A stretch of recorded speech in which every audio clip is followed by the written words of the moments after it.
जिस घर में नारी ऐसा करने लग जाए, समझ लो जा घर को तो अब सुपड़ा साफ होनो है। क्यों भैया? देवरानी को बालक अलग और जेठानी को बालक हो अलग। एक जो है मैया गन्ना लाई थी, गन्ना बाजार से, तो गन्ना जो है तोड़ करके उसने अपने बच्चों को देना चाहा। देवरानी के भी थे, अपने भी थे। और जब वो ऐसे उसने गन्ने किए, दोनों बच्चे भगे हुए आ रहे थे। अपना इधर आ रहा था, इधर का गन्ना कमजोर था, ऊपर वाला होता है ना, और इधर का गन्ना मीठा था, जड़ वाला। तो बच्चों को आते हुए देखा तो अपने की तरफ उसने ऐसे करके कर दिया और देवरानी के बच्चे की तरफ ऐसे करके कर दिया है। इस बात को जो है देवरानी देख रही थी ऊपर से। उसने आकर के कहा, जी अब हमारी तुम्हारी आज के बाद बनेगी नहीं। बोले काहे? बोले तुम्हारे हाथन में आंट पड़ गई है, तुम्हारे हाथों में आंट पड़ी है। बोले बेटा, वो बोली अरे बहन कोई बात ना है, ऐसा कहो। बोले नहीं, आंट हाथों में तो बाद में पड़ी होगी, आंट दिल में पहले पड़ चुकी होगी, वो तो आज मुझे दिखाई दे गई है। और जहां आंट पड़ जाए या गांठ पड़ जाए, फिर वहां शामिल रहना ठीक नहीं है। इसलिए आज से तुम अलग और हम अलग। भैया,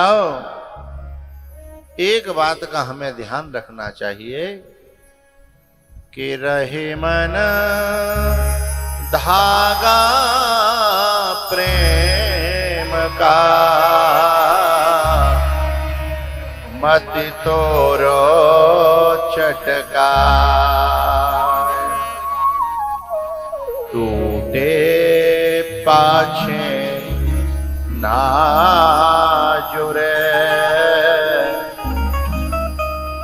जुरे तो गांठ पर जा, जुरे तो गांठ पर जा।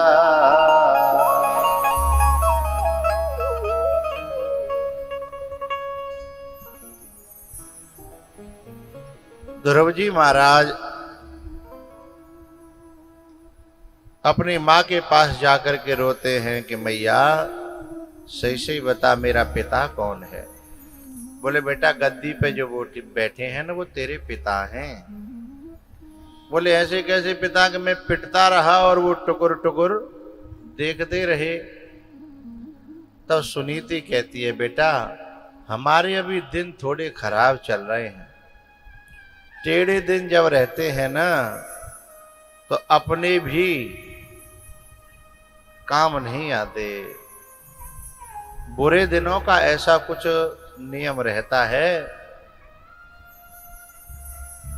जब उद्धव के पास, गोपियों के पास जब उद्धव आते हैं ना, तो उद्धव भी यही गोपियां भी यही कहती हैं कि उद्धव, किसी दिन कन्हैया हमारे पास था, इस ब्रज की रौनक अलग थी।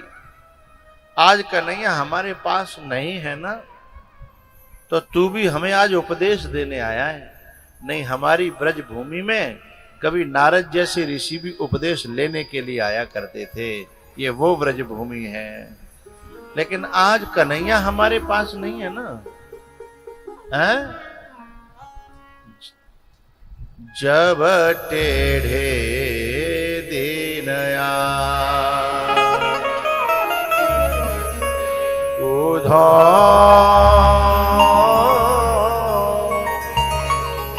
जब टेढ़े दिन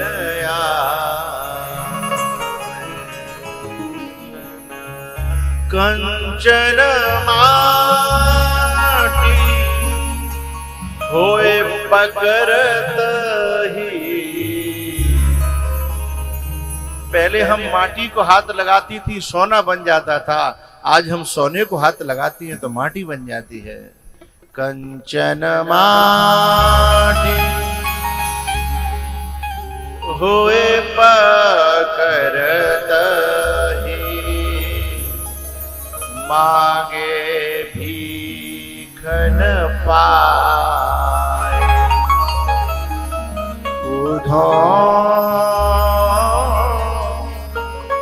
जब टेढ़े दिन आए,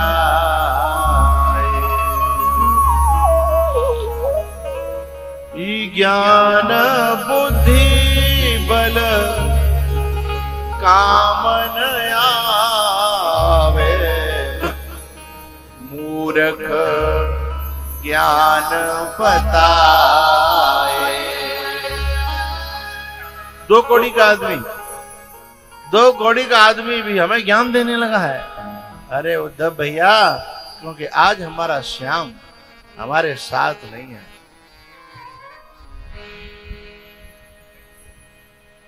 ज्ञान बुद्धि बल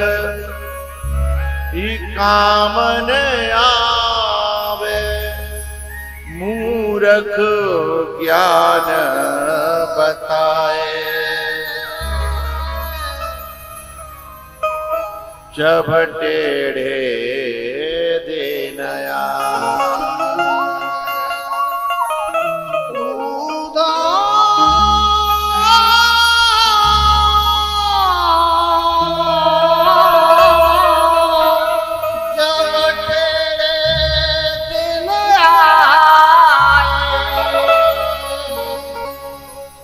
प्रसाद वाला स्पीकर नीचे ऐसे आड़ा कर दो, खड़ा हुआ है ना तो लोगों को दिखाई नहीं देता, ऐसे पटक दो, आड़ा करके ऐसे रख दो। जब टेढ़े दिन आए, जब टेढ़े दिन आए। सुनीति ने कहा, बेटा तेरी मौसी ने तुझे क्यों डांटा, क्यों फटकारा, क्यों मारा? बोले मैं अपने पिताजी की गोद में चढ़ रहा था, उसने चढ़ने नहीं दिया मुझे, और बोली कि पहले तपस्या कर, मेरी कोख में आ, फिर जन्म ले मेरी कोख से, तब इस गोदी पे चढ़ेगा। अच्छा बेटा, वैसे देखा जाए तो तेरी मौसी कह तो ठीक रही है, लेकिन तेरे को कोख में जाने की जरूरत नहीं पड़ेगी। यदि तूने तपस्या की तो ऐसी गोदियां और ऐसी गद्दियां तेरे पीछे लाइन लगा के घूमेंगी, और शायद तू बैठेगा भी नहीं, और वो प्रार्थना करेंगी, हमारे ऊपर बैठो, हमारे ऊपर बैठो। तपस्या में वो दम है कि असंभव को भी संभव कर सकती है बेटा। अच्छा मैया, तो फिर मैं तपस्या करूं? हाँ बेटा। अब बेचारा ध्रुव अभी ये भी नहीं जानता है कि तपस्या कौन से पेड़ पे लगती है। तपस्या कौन से पेड़ पे लगती है बेचारा ये भी नहीं जानता, और मैया से कहता है, मैया मैं जा रहा हूं, मुझे आशीर्वाद दे। मैया कहती है, बेटा अपनी मौसी का आशीर्वाद लेके जाना, क्योंकि इस मार्ग में यदि कोई भी व्यक्ति मन में द्वेष के रूप में बैठा रहा, वैरी के रूप में बैठा रहा, तो तपस्या सफल नहीं होगी। ठीक है मैया। अब ध्रुव जी महाराज माँ का आशीर्वाद लेते हैं, और माँ की आंखें भर आईं, क्योंकि इकलौता बेटा हो और पति के यहां भी जिसकी कदर न हो, और उस पति को इस पत्नी की जरूरत न हो, और बेटा भी फिर अकेला छोड़ के चल दे, उस नारी का क्या होगा? लेकिन अपने बेटे को फिर भी जाते हुए देखती है, आंखें भरी आई आशीर्वाद देने लगी है। बेटा,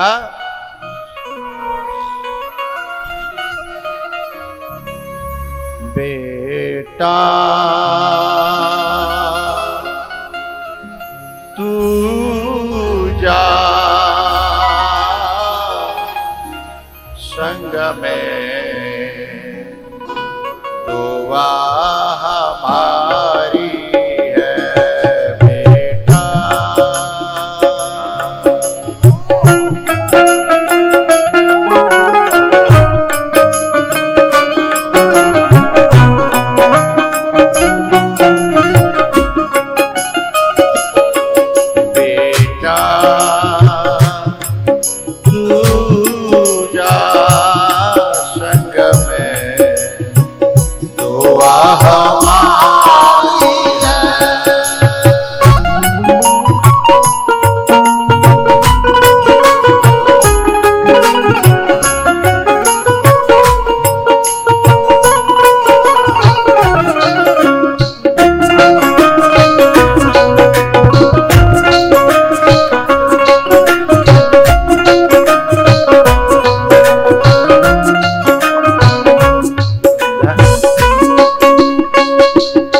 धन्य भारत में, धन्य भारत में महतारी, धन्य भारत में ऐसी महतारी है बेटा।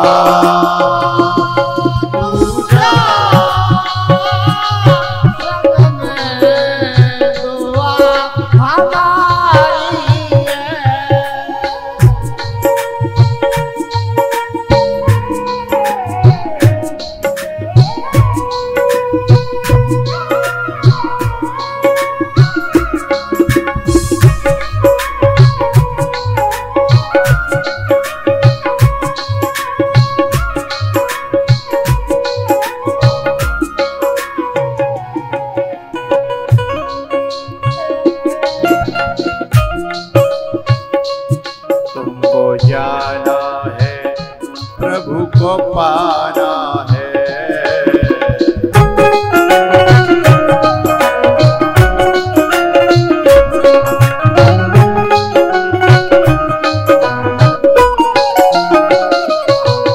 तुमको जाना है प्रभु को पाना है।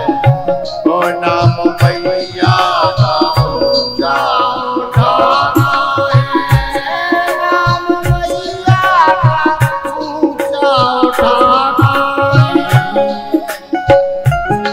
भरे नहावे,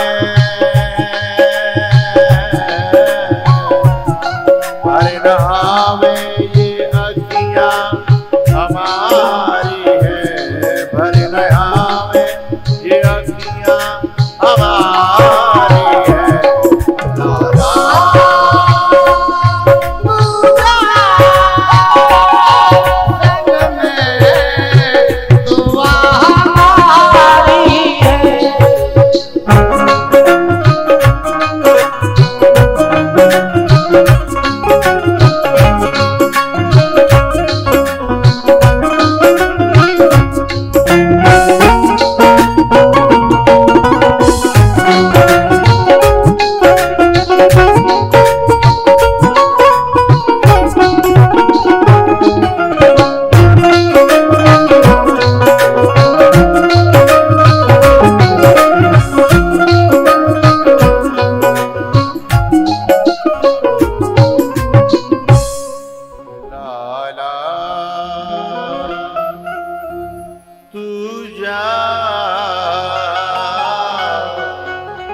संग में दुआ हमारी है।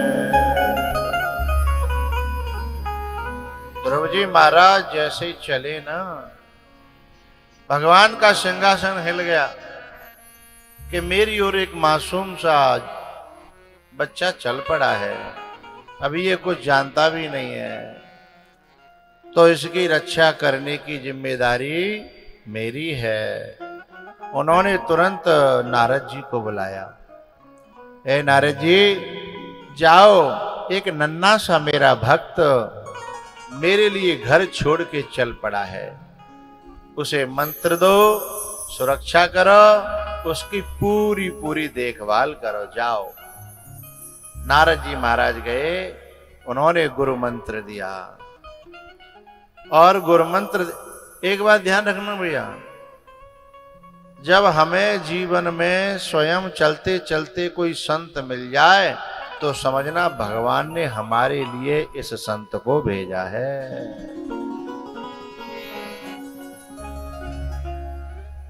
ध्रुव जी महाराज ने तपस्या करी, 6 महीने के अंदर ही भगवान को प्रकट कर लिया। ध्रुव जी महाराज के कपोल से, गाल से शंख छुपाया भगवान ने अपना, और सारी विद्याएं प्रकट हो गईं ध्रुव जी के अंदर। भगवान की स्तुति करी। भगवान ने कहा कुछ मांग लो बेटा। बोले मैं क्या मांगू, मुझे कुछ मांगना आता नहीं है।